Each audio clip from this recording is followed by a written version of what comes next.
10 o'clock. So first of all, welcome everyone. My name is Sean Maxwell, and with Jens Lund Sneed and Madi Haddad, we're the ARMA Induced Seismicity Technical Committee, and we want to welcome you to our monthly webinar series. So this morning, we're very excited to have Ivan Wong present. Ivan's going to be discussing a seismicity guide that's been just about to be released by the Groundwater Protection Council. So this is an updated version of the Induced Seismicity Primer or Primer that many of you may be familiar with. So very excited to hear Ivan's overview of the document. Before we get started with Ivan, though, just a few intro remarks. So I'm going to pass it over to Jens.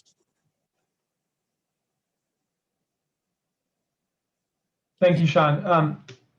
So the first thing is that Amy Fox made us aware of a session that's going to be happening that I think is highly relevant to this webinar's audience and to the ARMA community in general, which is the virtual GeoConvention meeting, which will be held in September. There's a session specifically on the geomechanics of induced seismicity at that.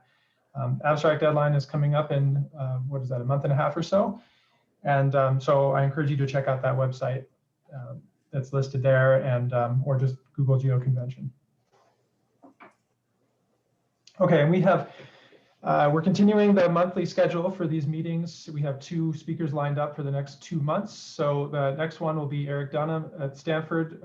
Note that just like all the others, it'll be the first Friday of the month, but this one will be 1 hour later than usual, 11 a.m. Central Time. And Eric will be talking about work that his group has been doing on modeling aseismic slip related to injection. Quite sophisticated modeling that they've been doing. And then a month later, we're going to have Peter Hennings back at the regular time, the first Friday the 7th at 10 a.m. And he'll be talking about the recent earthquakes that have been happening in the Permian Basin, most likely on the Midland Basin side, but I think the exact topic is to be determined because those earthquakes are continuing. Thanks. Hello, everyone. This is Mahdi Haddad from the Bureau of Economic Geology. First of all, thank you so much for joining us for another great webinar in Induced Seismicity webinar series under ARMA. So we have built as a community, so far we have around 473 participants in this webinar series. So there are 2 ways for the new people to attend these webinars. First, you can share these invitation emails with the interested parties. And the second way is to let us know about your interest or your colleagues' interest in order for them to be added to the distribution list. So we mute everyone during the webinar in order to reduce the noise during the presentation. And please submit your questions during or after the talk in the chat button right in the middle of the window at the bottom for everyone to know your questions and for us to summarize the repetitive questions. And also this Zoom meeting is recorded and the recording will be uploaded in our YouTube channel for your later reference. Please subscribe to this channel to receive notifications for future uploads. And without further delay, let's invite Ivan to start his presentation. Thank you.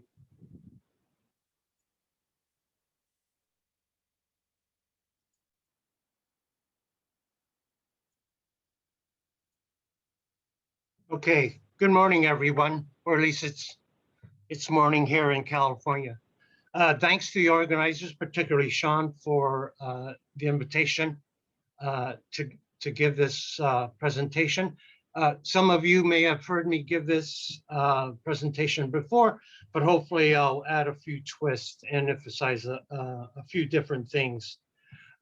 This is not going to be a highly technical presentation.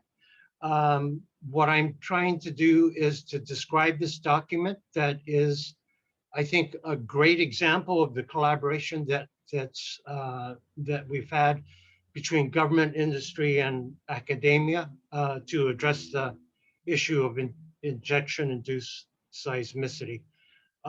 So I'm going to be speaking, I think, I'd like to speak on the behalf from the perspective of a regulator, because really the folks that were driving the development of this document were representatives from state agencies, particularly oil and gas regulators, as well as geological surveys. I'm going to be speaking on the behalf of literally probably 100 people. We're in the third edition of our primer, or what we now call a guide, and many people have contributed this over the years. So you've all seen this, what we used to call, or what Sean used to call, a hockey stick.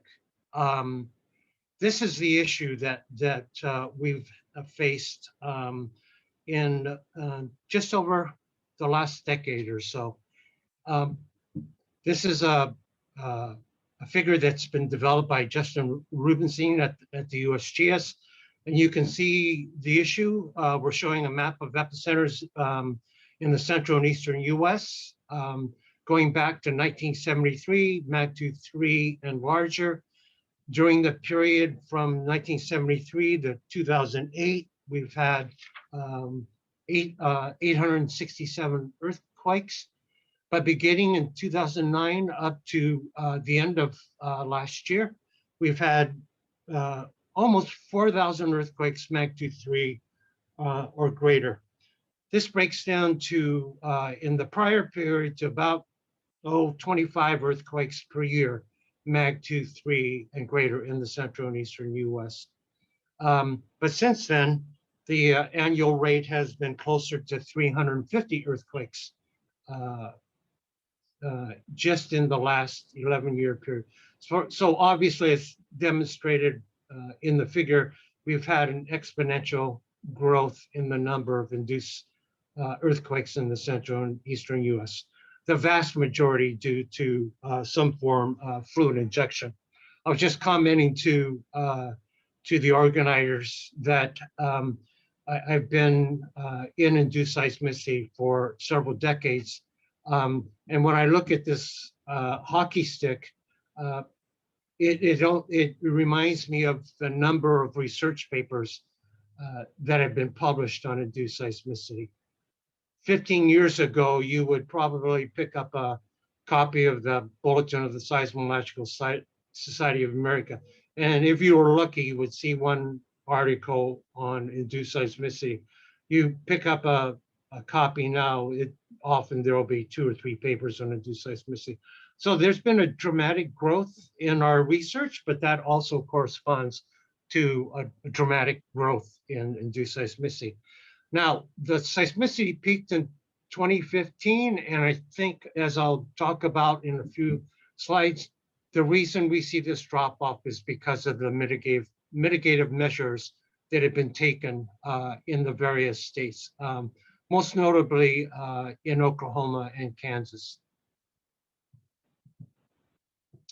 So, along with just this incredible increase in seismicity of magnitude 3, starting in 2011, we started seeing some, significant earthquakes.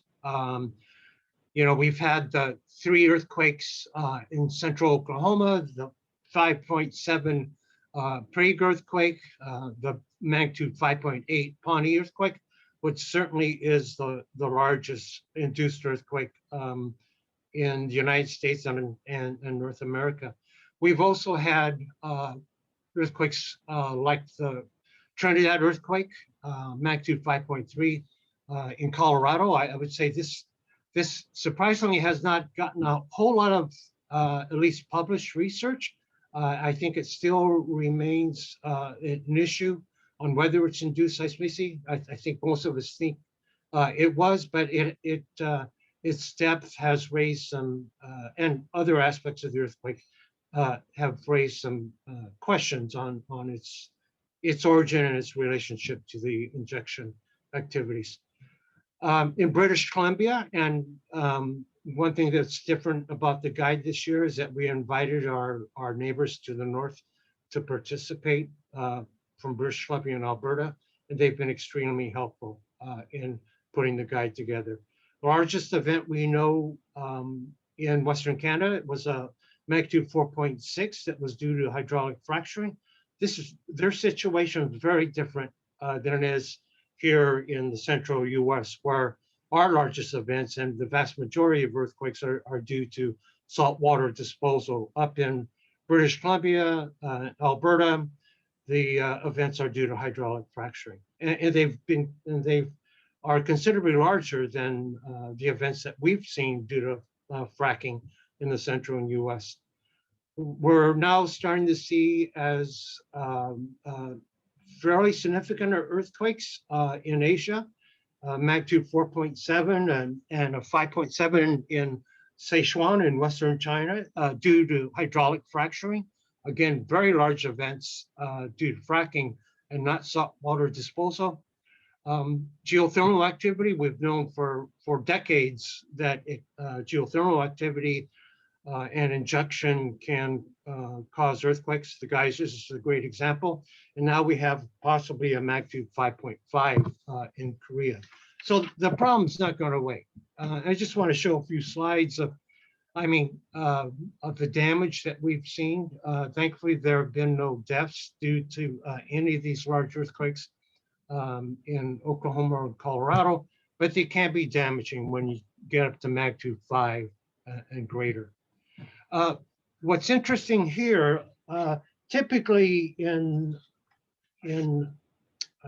seismic hazards and seismic design, we generally think that the threshold for structural damage is magnitude 5 and greater. That's, of course, that observation is based on tectonic earthquakes. But here, I think we can see damage due to induced earthquakes, probably down to 4, at least magnitude 4. And there are two primary reasons this is the case. One is, of course, induced earthquakes are shallow, and therefore they're closer to the surface and at closer distances to infrastructure and buildings. But I think the other reason why we see this type of damage, not necessarily structural damage, but certainly internal damage, non-structural damage, is that the inventory of buildings and infrastructure in places in the central and eastern US, Texas, Oklahoma, they certainly haven't been designed to modern levels of ground shaking, modern code levels. So I think that that's an issue. There's just a tremendous amount of existing inventory of vulnerable structures in these areas that are subject to damage to earthquakes of small magnitude 4, and maybe even more. So just sort of step back and give some background on the sort of the genesis of the primer or the guide. Things started heating up in 2011, although the earthquakes started increasing in 2009. As I previously showed, we started seeing some more significant earthquakes starting in 2011. And this is when the public, particularly in the places that were being impacted, like Oklahoma, they were starting to feel these earthquakes. In Texas, particularly around the Fort Worth earthquake, they started feeling earthquakes that I'd say the vast majority had never, ever experienced before.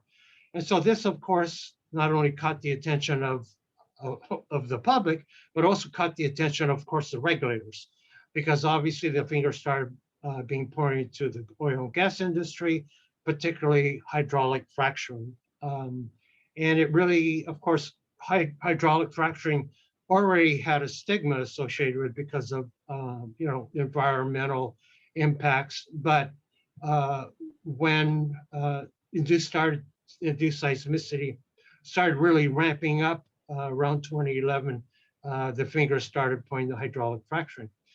Now, the problem with this is that, in the first couple of years, I'd say, there was real confusion. Everybody was pointing to hydraulic fracturing as being the cause of those earthquakes, rather than recognizing that it wasn't hydraulic fracturing, it was the disposal of fluids that were either associated with hydraulic fracturing or was disposal of salt water that we were, pulling out of the ground during the injection activity. So there was this initial confusion, and I think this really added fuel to the sort of public scrutiny and the focus on induced seismicity. Now, this attention by the public and media on induced seismicity really, of course, put the burden on government officials, regulators, on what mitigative actions are they going to do. The public outcry was, we're suffering damage, minor damage to our structures. We don't like the fact, and understandably, that people are feeling earthquakes in the middle of the night. This was just a totally new experience for them. So the challenge is really up to what the public officials were going to do, and of course the public officials and the public and the government. We wanted the science to catch up and help us mitigate this issue. I want to put a shout out to my friend Rick Simmers, who used to be the chief of the oil and gas division in Ohio. And he was really one of the drivers in getting this collection of people together to put this document together. And as I'll emphasize in these slides, the purpose of the document was to inform. It was to inform not only the regulators, to help them understand induced seismicity. You have to understand the vast majority of regulators were geologists or engineers that were in the oil and gas industry. They had no experience with induced seismicity, as I would say, the vast majorities of government officials. So Rick with Rex Buchanan at the Kansas Geological Survey were really drivers in developing this document. And again, the idea was to not only inform them as regulators and government officials, but we also wanted the document to inform the public as well as scientists on what the current situation was in terms of the science and mitigation. So with that long-winded introduction, as the seismicity was starting to really ramp up between the period of 2011 and 2015 in particular, the Induced Seismicity Working Group was put together, and we started in 2014. The Induced Seismicity by Injection Working Group was formed through an initiative of two organizations, the Interstate Oil and Gas Compact Commission and the Groundwater Protection Council. The compact now is known as the State Oil and Gas Regulatory Exchange, or as I'll refer to it as the exchange. The working group was composed of state regulators and people from the Geological Survey, and they were supported by subject matter experts from industry, academia, federal agencies, and environmental groups.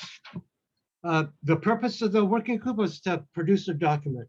One, again, as I said, to inform stakeholders and the public on technical and regulatory considerations associated with evaluating and having a response to induced seismicity. Also, there's a considerable discussion on seismic monitoring system. We wanted to have a document that provided guidance on information sharing. And one of the things that we wanted to talk about is, what are the metrics that actions should be taken in terms of induced seismicity. The document was intended to summarize the range of approaches. Officials from different states wanted to know what other states were doing. So we wanted to see what the range of approaches were and which ones are currently being used by states to manage and mitigate the risk from induced seismicity. This is the induced seismicity working group. Again, representatives from regulatory agencies and state geological surveys. I've highlighted Rick Simmers from Ohio and Rex Buchanan as being role drivers in this. The first guide came out in 2015, or the first primer came out in 2015. The exchange was dedicated to updating the guide as new information came up. So this was the editorial committee. We were the ones that sort of pulled the guide together, but we got, again, a lot of contributions from a lot of different folks. So this was editorial committee 2015, 2017. This is, rather than having an editorial guide this time around, this is, as you can see, the contributors from throughout the United States and Western Canada that have contributed to most recent guide. We expect the guide to be out, well, fingers crossed, by the end of the month. So again, to emphasize, this is the third edition of the document. First edition was 2015 and 2017. The first two versions were focused on induced seismicity from class 2 wells. That was obviously the problem that they're always recognized when this induced seismicity issue really grew, that most of the vast majority of earthquakes, certainly the largest ones, were due to class 2 wells. This latest version now includes hydraulic fracturing seismicity. And that's because it appears hydraulic fracturing seismicity is becoming more prominent, not only in the central US, but also because we included Canada, that has been the primary issue, the primary cause in Canada. Again, the guide is designed to provide regulators with an overview of the technical scientific issues and also approaches to managing the hazard, as well as developing response strategies. The guide is not intended to offer specific regulatory recommendations agencies. That wasn't our purpose. It was more of a document to provide information sharing as a resource. So there are other studies out there, other documents, ones done by the National Research Council, Stanford and others. You know, our document was, again, for information sharing. It does not provide a broad literature review. We do point out to a number of studies, and our reference list is quite large, but it's not an overview of induced seismicity. So, you know, unlike earlier versions, were focused on class 2 wells and hydraulic fracturing. And I sort of already discussed why we're including hydraulic fracturing. I think the management and mitigation of risk associated with induced seismicity reemphasizes really needs to be considered on a state level with specific considerations at both local and regional levels. As the phrase we would say, one size fits does not fit all. It's just, that is not an approach that I think makes sense. Every situation, local, regional level is different. And we need to treat induced seismicity due to injection from class 2 wells differently than we do from hydraulic fracturing. The other factors that come into play is that, you know, obviously the local geology is different in different areas. Surface conditions are different.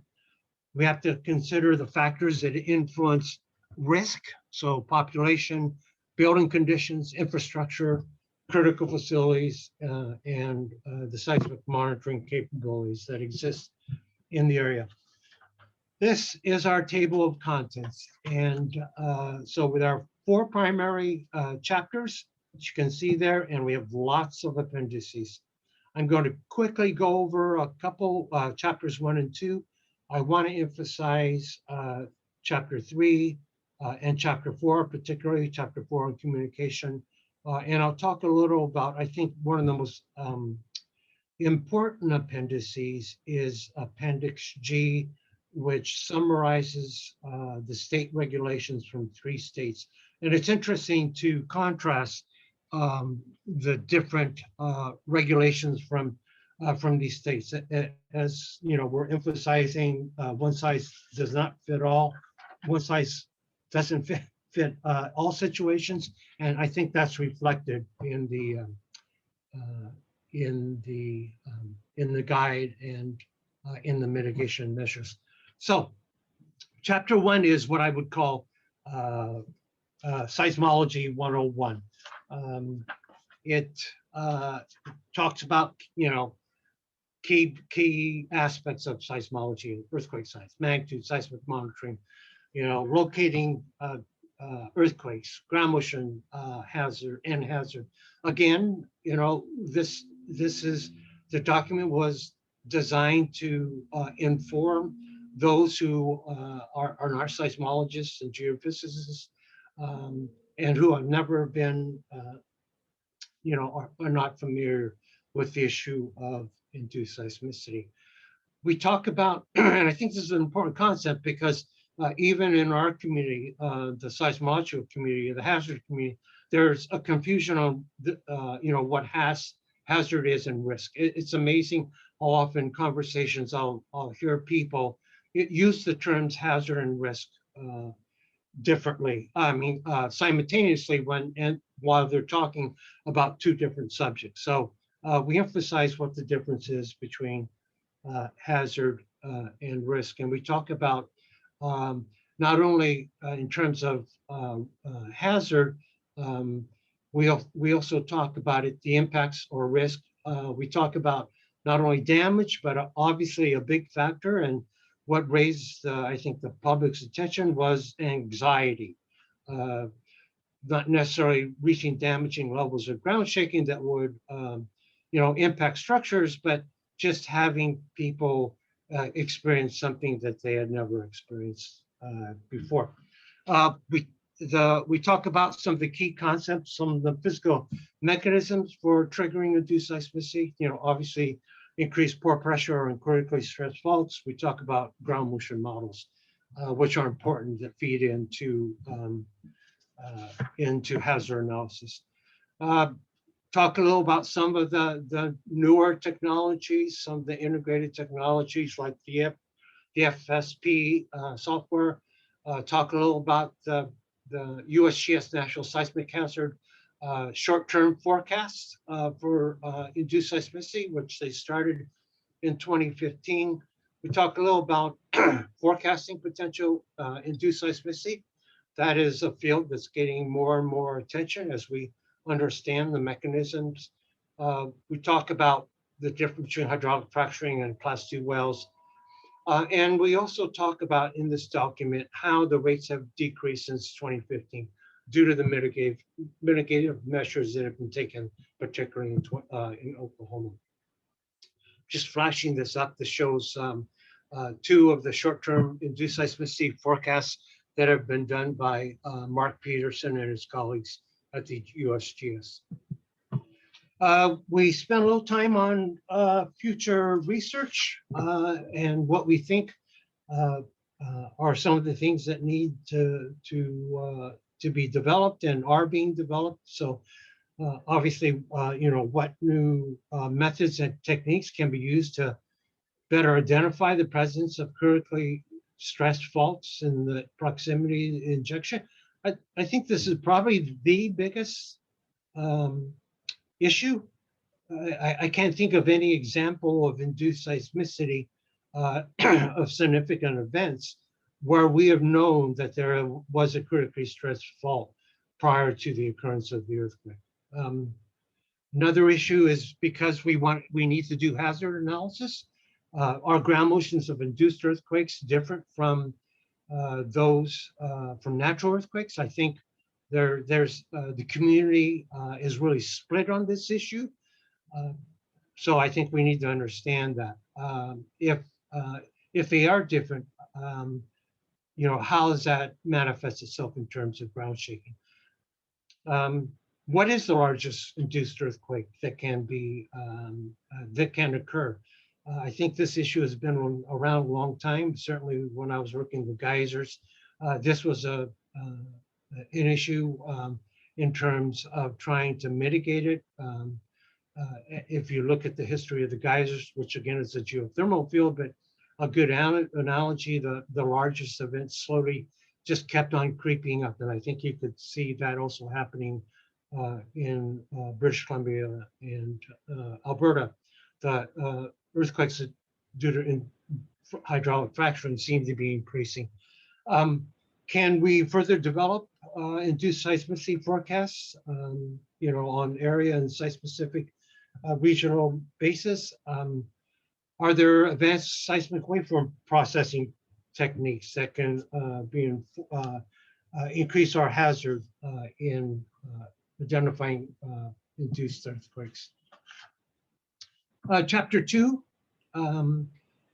just talks about you know, assessing induced seismicity. We start with a rather seismology 101 discussion on using the historical record, looking at contemporary seismicity, emphasizing seismic monitoring, starting with national level from the USGS down to the regional level, let's say statewide networks, down to local seismic monitoring efforts done by either states or actually industry as part of some state guidelines. We talk about how some of the states have developed statewide networks. I think Kansas is a good example. TexNet is a great example in Texas of developing statewide networks.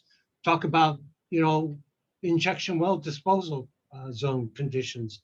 What is the information we need from injection wells to better understand the issue and be able to predict whether induced seismic.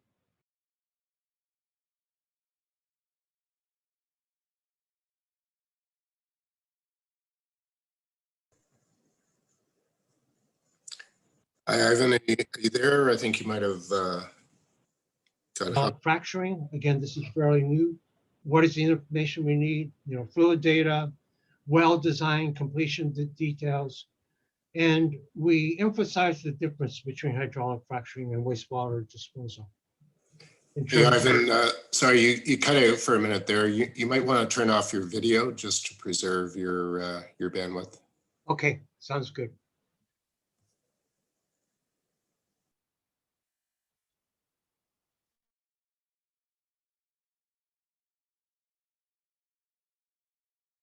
Oops, okay.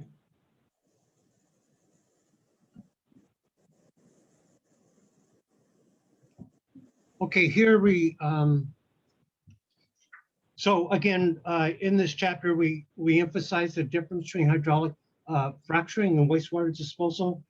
Again, hydraulic fracturing is intended to fracture the rock, while injection operations are quite different.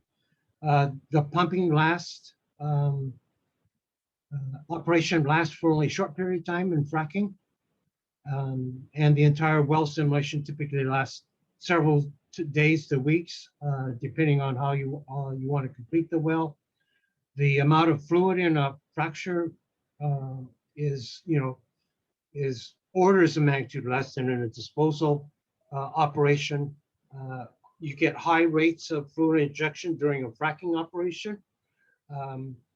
but and this rate may be several times greater than traditional well disposal. Fluids in fracture completion are largely stored in the fractures. In some volume, the fracturing fluids is normally recovered soon after the treatment, while the rest of the fluid is stored in the reservoir.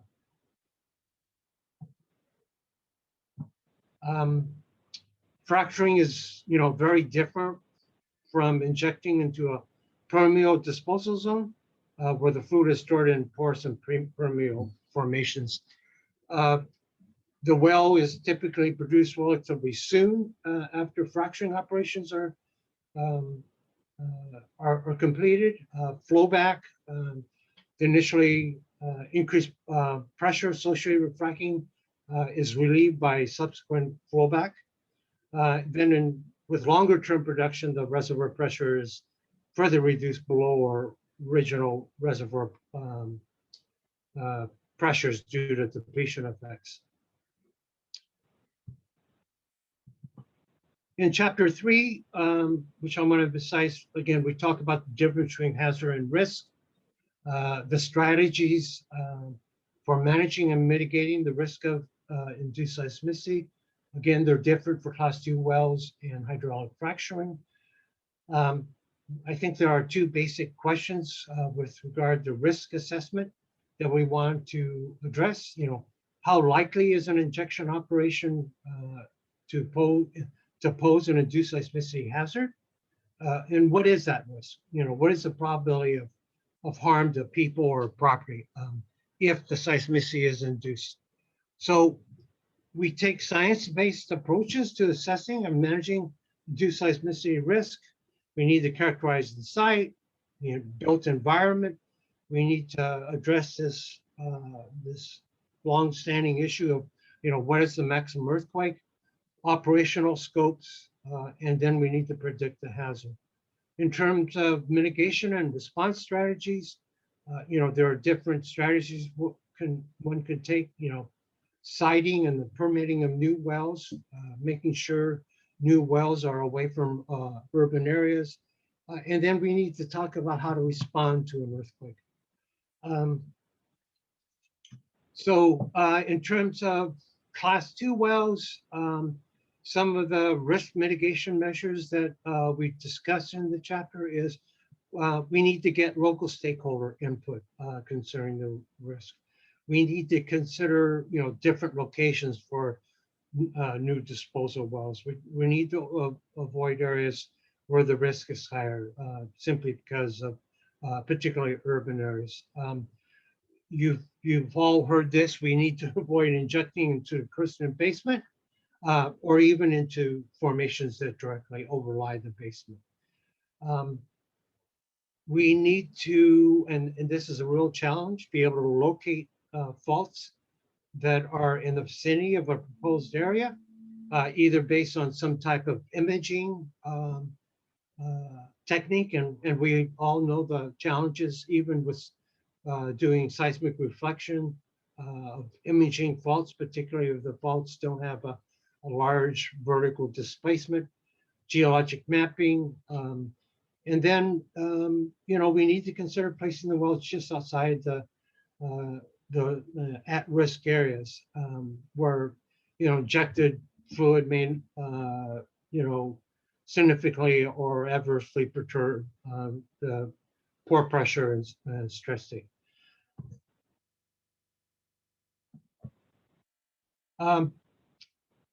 Because the risk from induced seismicity depends on disposable locations and operations, many state regulatory agencies have utilized site-specific but flexible and adaptive response actions, particularly when an incident of seismicity occurs that may be linked to injections.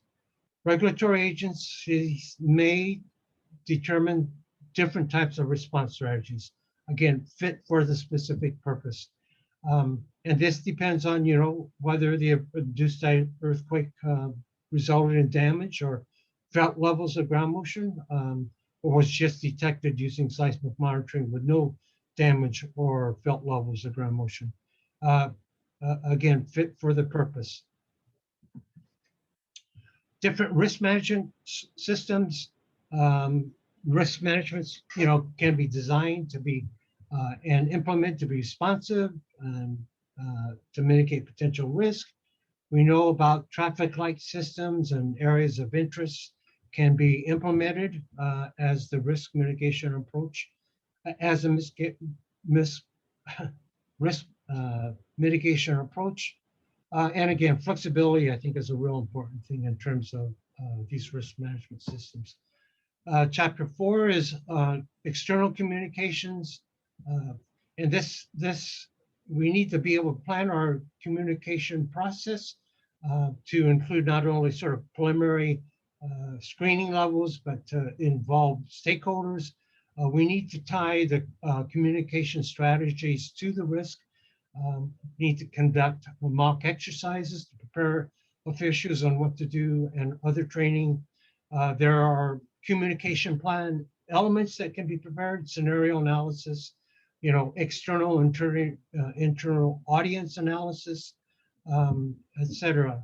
There are guidelines that are discussed for how to respond to an event. It's important to provide professional, clear, concise, and authoritative responses to the public and government officials. We need to listen, we need to document, we need to avoid absolutions, and we need to be able to share approved information. Incorporating these lessons learned also includes understanding how communication can take place, how to document how decisions were made, how to avoid making definitive statements or promises. That's a real no-no in our science, and how to improve communication plans. Several key aspects of communication, again, clear and direct with the public is an important responsibility. Earthquakes come with no warning, the areas, and particularly in areas that have had no previous seismicity. We need to recognize earthquakes may grow with time and activity. Initial official reports of locations and magnitudes can be inaccurate. We've had that experience, particularly in the early part of early 2011, 2012. The USGS is a great source of information with their Did You Feel It and Shake maps. We need to recognize public anxiety levels can be high and they can be significant, particularly if there's damage levels. And we need to recognize, as I think most of us do, that determining the causes of earthquakes can be difficult, and we got to avoid jumping to conclusions. These are just some ways of, improving agency communication plans, strategies, which ones are effective and ineffective, what message was misunderstood and why. And have stakeholder concerns change, and if so, why, and how. This is our chapter on case studies. I think this is really an important chapter. I think we've done a good job of, trying to capture the different cases of induced seismicity over the full range. Obviously, it's not complete, but I think it reflects the range of not only possible situations of induced seismicity, but also discussions of how each case of seismicity was not only the subject of scientific research, but also how it was, what mitigation measures were taken and how did the government agencies respond to. This is our chapter on Appendix G. I'm running out of time. I just wanted to go over, the 3 states that had that we summarized the regulations. Unfortunately, we didn't get all the states, but I think we got 3 very important states in terms of sort of the picking out the range of responses in terms of how the government mitigates against induced seismicity. The three states are Ohio, Oklahoma, and Texas, and I'll go over this fairly quickly. Ohio, the Ohio guidelines are focused solely on hydraulic fracturing. That's where the significant seismicity has been due to. They've had, in fact, the largest event in Ohio was a 3.9 in Youngstown. That was due to injection, but the rest of the cases have been due to hydraulic fracturing. So the regulations have focused on hydraulic fracturing. It's a little, I mean, it's a problem that is, I shouldn't say more easily addressed, but in terms of regulations, it is, because once you identify the well that was causing the seismicity, it's more straightforward than it is for some of the injection wells, where it's difficult in Ohio to identify the injection well or wells that were causing the seismicity. So again, hydraulic fracturing in Ohio, they not only look at magnitude, but they're looking at risk, more importantly. At this stage, they haven't started looking at ground motion levels. You know, the debate is, should we be looking at magnitude? Should we be looking at ground motions? Should we be looking at both? Right now, the state hasn't got to the point of looking at ground motions, but they do certainly look at terms of risk. It's interesting that the thresholds in which Ohio looks at seismicity and requires the driller or whoever's doing the injection or whoever's doing the fracking, they go down to thresholds of magnitude 1.5, very different than in Ohio or Texas. So very low thresholds, but much of the injection and fracking that's being done being done in areas of in population. Ohio is generally more densely populated, and so the risk is higher. So they're looking at lower levels of seismicity compared to other states. They talk about once a well has been identified, they talk about operational mitigations that should be considered. Oklahoma, the emphasis has been on class 2 wells, but they do have regulations now and have for a couple of years on hydraulic fracturing. They identify areas that need to be looked at in terms of areas of interest, and their thresholds are up around magnitude 3 and greater. This is just a list of mitigation procedures that can be looked at by the state for saltwater disposal. Hydraulic fracturing, they're looking at lower levels compared to saltwater disposal. They're getting down to magnitude 2 levels, where they require the operators to look at to follow their seismicity response plans, which are required. Again, a list of operational mitigation procedures that the state can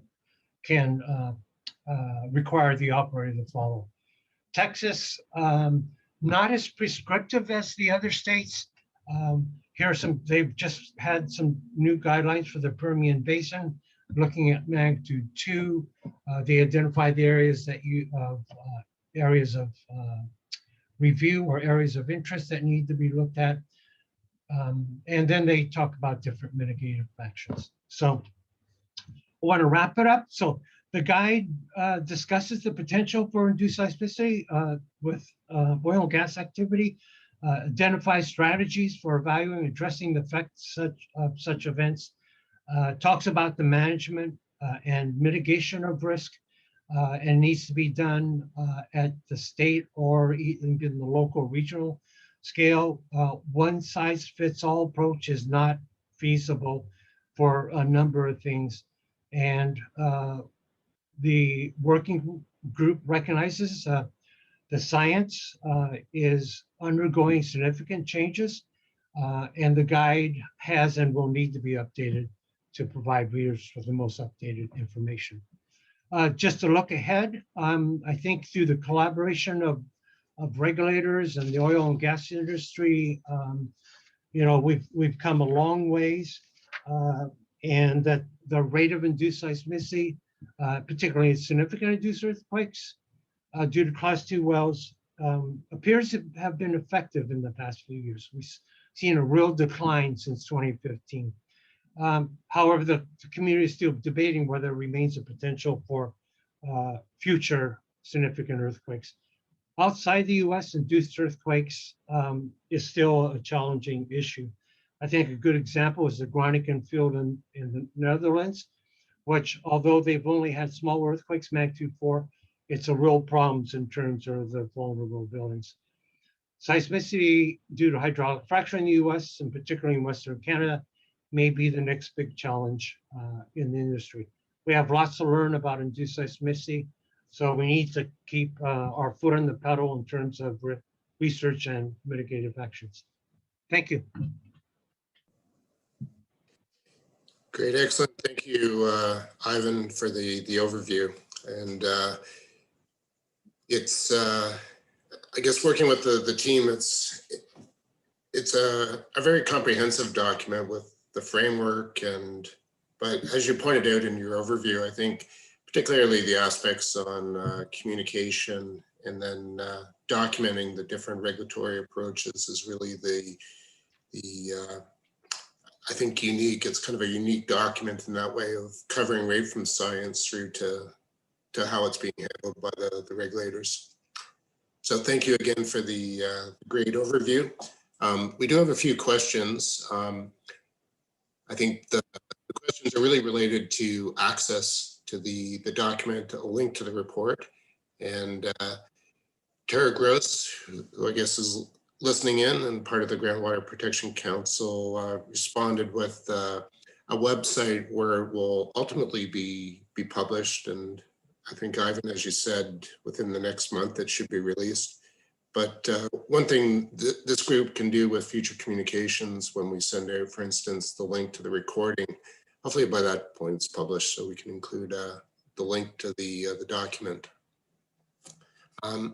So Ivan, while the questions are coming in, I guess I want to maybe kick off the questions with a question around the communication piece. And there's obviously improved understanding as the report documents, but do you think we're getting better at communicating this to the general public, particularly when seismicity starts up in new areas? Absolutely. You know, this, again, when you look at the issue, it's a real, I mean, it's a very recent issue, and we've only really paid attention to this in the last 10 years, and the communication starting from the regulators, you know, they had no experience.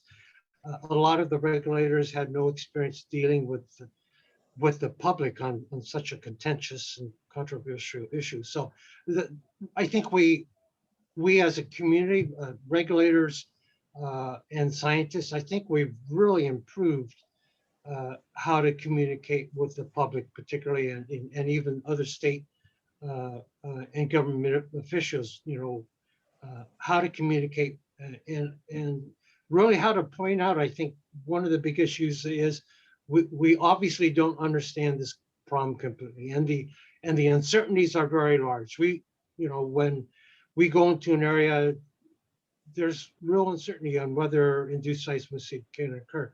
And I think just through the matter of time and practice, we've really been able to communicate this problem much better. We don't have all the answers, and I think it's important that we recognize the uncertainties and be very honest with the public of what we know and what we don't know. Great, thanks for that. Again, I think having a document like this just helps the communication to have a one-stop shop for sort of the background context information that was probably maybe lacking in some of the earlier examples in people, the regulators and the public officials having the ability to get up to speed. So there's a question here from Chris Hayward. It's kind of an interesting one. So I'm keen to hear your response, Ivan.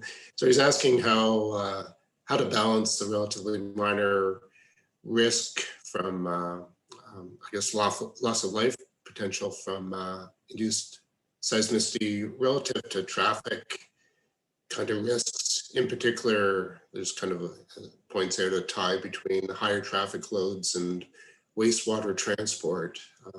And it's a tough question, but any comments on that, on the balancing of risks, Ivan?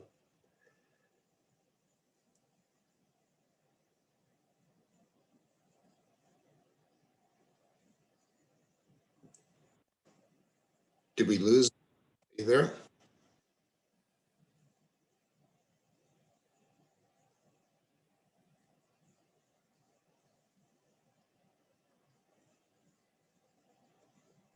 Yeah, it looks like we have lost him. And okay, he's trying to get in again. Okay, he's trying to join. Okay, he's back. Great. Are you there now, Ivan?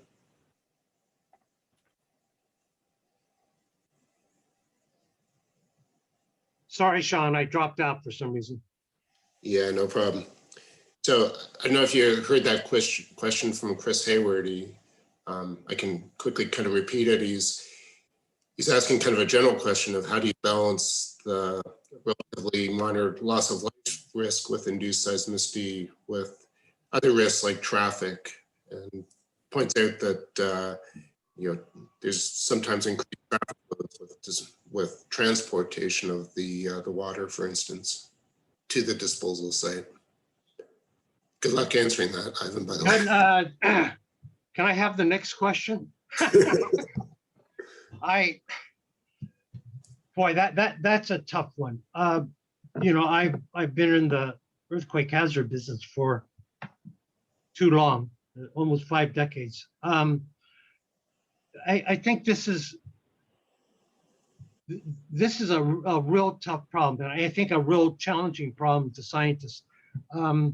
It's easy to deal with the hazard from natural earthquakes because we basically have no control over it. The earthquake occurs when the earth wants it to occur. Here, in terms of induced seismicity, obviously we have some control over it, or we think we have control over it. So it poses a real challenge for us in terms of a larger earth science community. It poses a real challenge. I mean, obviously, there is this balance between being able to recover resources that we need for energy versus the impacts. I will say, thankfully, we haven't had an earthquake that has been, really damaging. We've had the Pawnee and the Prague earthquakes. We really haven't had an earthquake that has been significant in terms of its impact, unlike the 2 earthquakes that occurred in China. If we were to induce an earthquake larger that was damaging, I think that would be really a huge impact on industry, and I hope it doesn't happen. And I think we've learned through experience that we just need to be careful where we conduct our operations, and we really need to be looking at the risk side of the coin in terms of how we do our planning. Good. Well, that kind of covers off all the current questions in the chat window, and conveniently brings us up to the end of the hour slot as well. So I think it's a good opportunity to kind of wrap up the formal part of this. And Ivan, on behalf of ARMA, I'd like to thank you for the presentation. And again, we'll follow up with subsequent distributions to pass everyone the link to this report once it's ultimately published. But Thank you very much, Ivan. And Thanks, just Sean. reminder, next month, we have Eric Dern from Stanford talking on seismic modeling. Thank you, everyone. And if interested in continuing and asking informal questions to Ivan, I think he's willing to stick around here for a few minutes. Thank you, Ivan, for that summary and preview. Thank you, Ivan. It was a great presentation. Thank you. Thank you.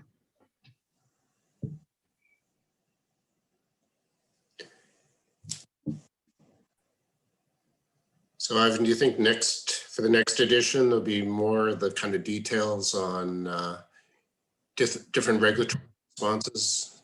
The regulatory environmental kind of changed, but Lloyd Hetrick seemed to do a really good job of getting in a common format a snapshot of what was happening in a few key states anyways. Yeah, I think I hadn't realized it until lately that we only got responses from 3 states. So yeah, I would like to expand on that and include some of the states where induced seismicity has not been a huge problem, but like Colorado. But it would be, just because of the range of conditions, it'd be interesting to get more state input. It'll be interesting. I didn't talk about this, but it'll be interesting where CCS goes. We have an appendix on CCS, but we don't really dwell on it. So I'll be interested if we expand on that. One of the things that's really happening is that, particularly under the new administration, we're going to see expanded geothermal operations.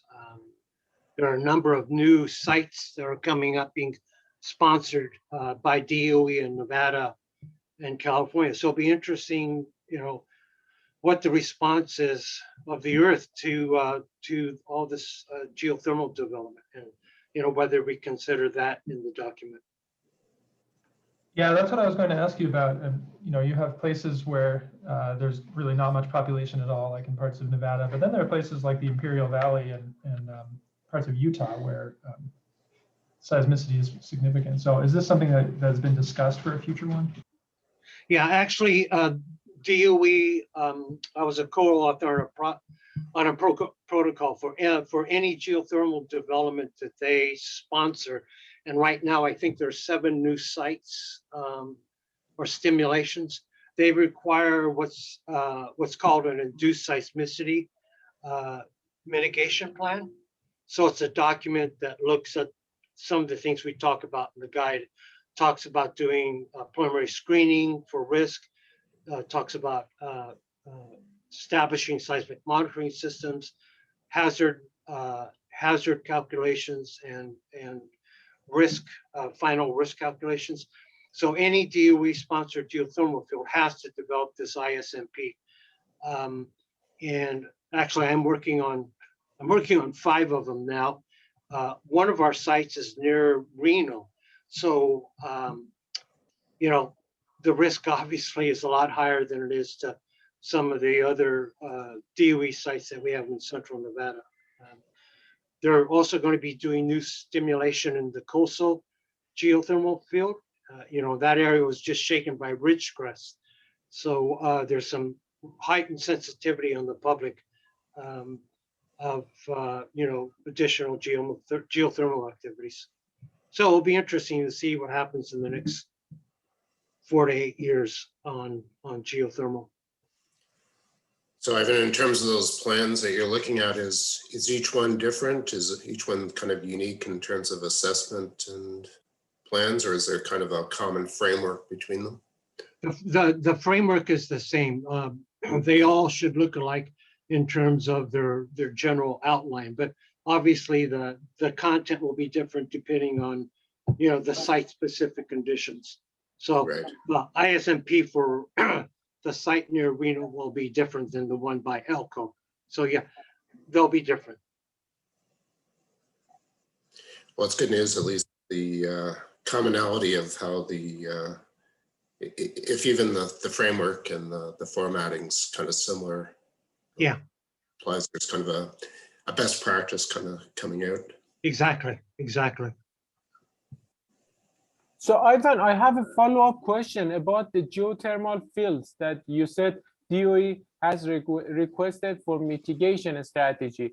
So are those sites prone for earthquakes, or have any earthquakes been recorded in those sites right now or before? So I can only talk about the 4 sites that I've been involved, or 5 sites. So 4 sites are in Nevada, and 1 site is in California in the coastal field. Obviously, coastal, because it's a geothermal field, has been, well, because it's California, I guess, has been very seismically active. Some of the other sites in central Nevada, even though Nevada is very seismically active, based on the regional network, have had very few earthquakes. So it's very site specific. But one thing that is being required for all the geothermal fields is that local monitoring networks be established around each of the stimulation. And I would say the network sensitivity has to be down to -1, magnitude -1. So they're really wanting to focus the monitoring to be able to follow the pattern of any induced earthquakes during the stimulation. So very localized seismic monitoring, very sophisticated instrumentation. Most of the instruments are going to be downhole to reduce signal to noise. So those networks will be, highly informative and helpful in terms of also as a mitigation tool. Those be public networks, Ivan, or are they all kind of proprietary to the individual sites? Well, they're all going to be, they're all being installed by Sandia with Ernie Majors is involved, from Lawrence Berkeley National Lab. So public in the sense that, they are government funded. We haven't talked about release of information, but I assume, that if one wanted the data, they could get it. Interesting.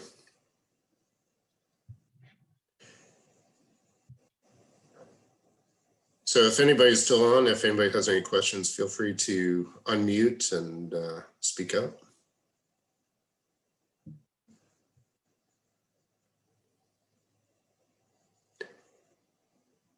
I guess otherwise we can kind of wrap this up and let you catch up on your sleep, Ivan, and early morning. No worries, Sean. Again, thank you very much for the invitation. Thank you. Have a good day. Thank you. Okay. Thanks, guys. Thank you. Thank you again. And yeah, it was great webinar. Thank you. Thank you. Thank you. Thanks.